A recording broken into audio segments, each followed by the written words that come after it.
Indonesia. Supir melanggar di penjara.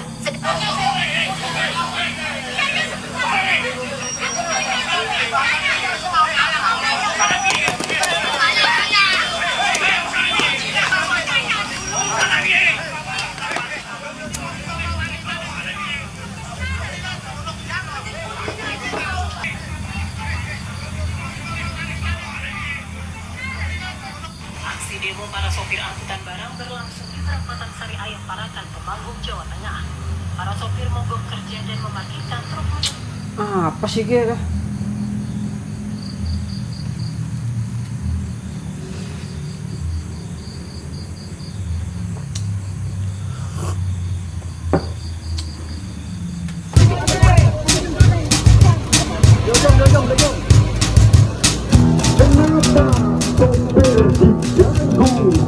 Pekerjaannya, kenapa para pengusaha dipersulit utangnya? Ini pejabat apapun. Rame di sini untuk semua sopir. Ayo. Apa provokator? Saya komando. Bisa nggak ngomongin biasa aja? Dia bilangin provokator. Tanda ini nih, tangkap aja ini. Sama petugas yang sopan.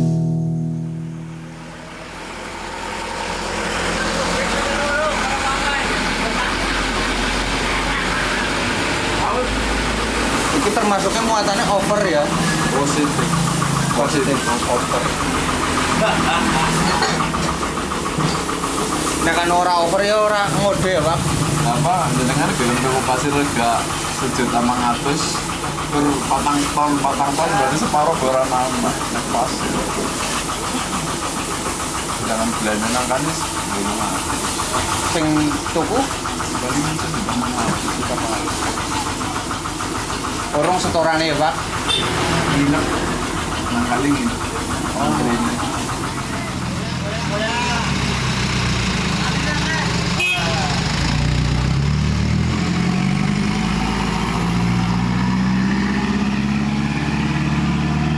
Ora kabeh pihak gelem wani speak up. Ya sih?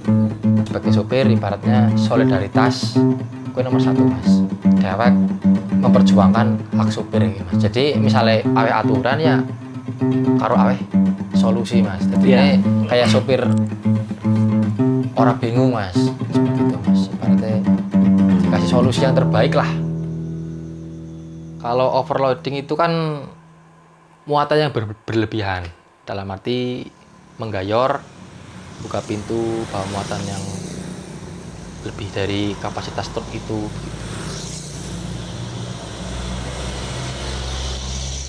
Dengan adanya peraturan seperti itu sangat membebani buat kita ya.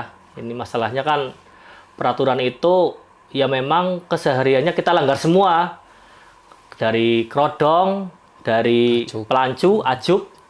Itu kami setiap hari memakai itu kan bukan isi muatan mas. Itu hanya untuk menutupi muatan. Dan itu muatannya pun nggak sampai ajuk atau pelancu itu.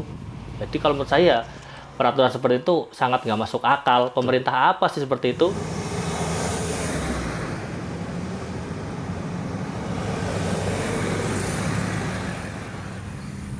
Ya, dari ini sih kenapa odol harus diterapkan mungkin seperti ini gambarannya. Cuma nyong sebagai pengendara kadang ya wedi tok nek anak truk nggawa muatan sing mundung-mundung, apalagi nang dalan nang tanjakan. Yo suka mendek desit maksudnya lo, ngenteni Ya berarti awake dhewe ngalahi. Kan ngono kuwi, ora terus mbalapi gitu. Nek jane nggawa muatan berat angger alon ya ora apa-apa jane. Ora masalah. Sing penting aja ugal-ugalan melasi pengguna jalan liyane. Ibaratnya tanggapan sekarang masyarakat tentang sopir muatan bahaya apa segala macam, aslinya kan harus perhitungan mas. Ibaratnya asal gawa. Iyalah, kita gitu, kan mas. juga pengen waras selamat lah ya. Kita kan juga ibaratnya mau anak kejadian apa nanti iya. orang kepengen mas. Ya ngerti, naiknya gawa apa ya siap-siap. Gedan resiko nandalan. Nah, Ya terlalu gedan resiko nandalan. tapi nek orang gawa muatan apa sesuai apa sing biasa dilakukan, nah ongkosannya orang nutup. Pada baik kerigan mas. Nah, Iya. Wong ini kan supir kan sing digolet kan hasil. Hasil. Pengennya dewek sih pengennya sing enteng. Betul. Sing ora resiko Ora oleh duit. Tapi duit. berhubung kita muatannya kadang kayak saya pribadi muatan fuso paket segala macam itu kan kita nggak tahu. Kadang orang pesen apa kita nggak tahu. Namanya itu kan ada yang berat, ada yang ringan. Kemudian untuk supir bakayunya juga kan, ya saya tahu lah kayak bawa buah salak itu per waring mas. Jadi kita kalau minimal kita bawa 250 waring.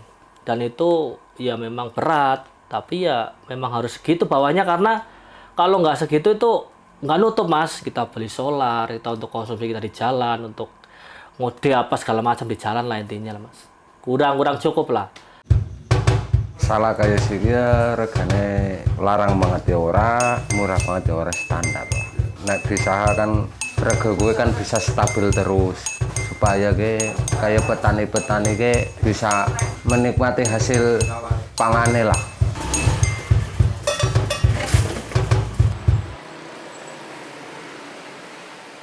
Nek menurut Tenyong mengenai peraturan odol gue ya antara setuju karo ora setuju. Mergane sing pertama memang dari segi pemerintah tujuannya untuk mengupayakan ketertiban di lalu lintas.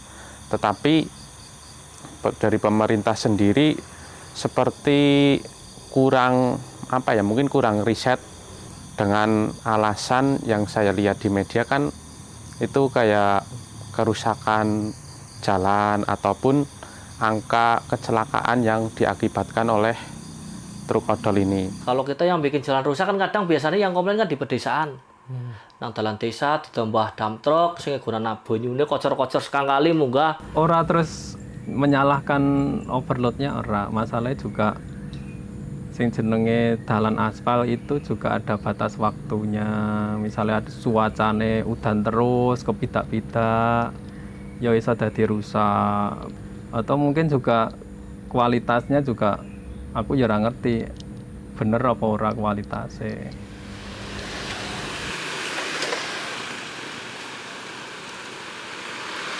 Siki karepe pemerintah nggawa enteng, tapi kayak bakul kan nggak mau tahu mas. Kayak supir pun aslinya nggak mau tahu. Lah nek misale kur nggawa 4 ton apa 3 ton sing digarepna undang-undang kan supir ngode apa? Iya. Mungkinnya supir ekspedisi muatannya per ton gitu mas. Itu juga karena kan tuntutan pasar juga. Nah, mas. tuntutan pasar juga mas. Jadi kalau pungli itu memang ada mas. Kita diminta sama oknum tersebut agar kita bisa lolos. Kalau kita sudah kena PJR sudah pasti mas. Kalau kita nggak ngasih uang kita pasti kena tilang. Dan itu prosesnya sangat ribet mas. Mereka tuh nggak mau nilang STNK, nggak mau mas. Yang dia minta tuh SIM. Supaya kita nggak bisa kerja. Karena kita kan kerja kan pakai SIM lah. Ibaratnya pacile dewe kan SIM. Karena dewe kan supir. Yang diminta itu SIM mas. Karena STNK dia tahu pasti yang ngurus nanti bosnya. Kalau SIM kan mau nggak mau kita sendiri yang ngurus. Jadi kalau kita nggak punya SIM, ya kesalahan kita kenapa nggak punya SIM bawa mobil, kendaraan seperti itu.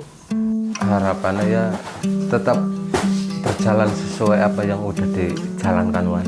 Tidak menuntut kapasitas berapa ton kayak sebagai terkan 8 ton itu ya hal wajar lah. Kalau memang odol disahkan oleh pemerintah ya menurut saya sangat keberatan mas. Mau nggak mau kita harus mengurangi jatah makan anak istri. Jadi kita harus mengurangi jatah dapur kita mas.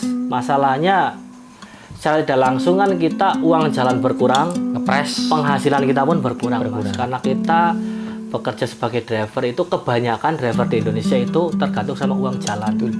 Karena kita hasilnya berapa sih mas dari katakanlah dari Jawa ke Jakarta kita stud PP itu paling hasilnya kita paling banyak 200. Kita kerja itu sama saja mengejar target mas. Kita itu bukan gaji bulanan mas. Kita itu ongkos gendong mas. Kalau ongkos gendong kita tidak banyak itu ya kita nggak gajian, nggak bayaran mas. Jadi untuk pemerintah tolong perhatikan nasib kami, jangan hanya untuk kepentingan sebelah pihak kami jadi korban gitu mas.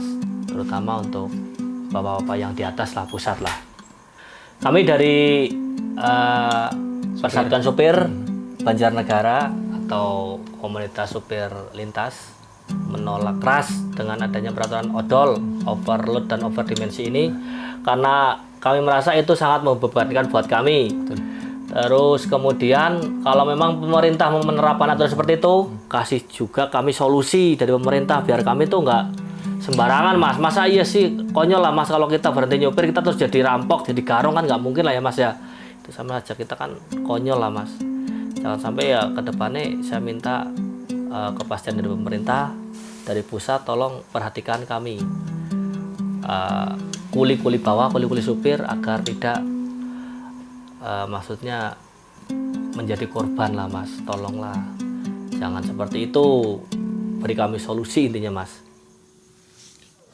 Jadi bapak-bapak kepolisian tidak ada negosiasi, tidak ada tawar-menawar, menteri yang harus ketemu. Oke, tujuannya itu ya. Kita tujuannya ke sini mau ngapain? Ketemu siapa? Sekali lagi. Kalau ada yang menggantikan AHY datang ketemu kita, mau nggak? Nah itu bapak-bapak dengar ya bapak kepolisian, kalau Pak Dirjen terus mengundang kami komando-komando untuk datang ke sana, komando aksi, kami menolak. Kenapa? Nanti digembosin.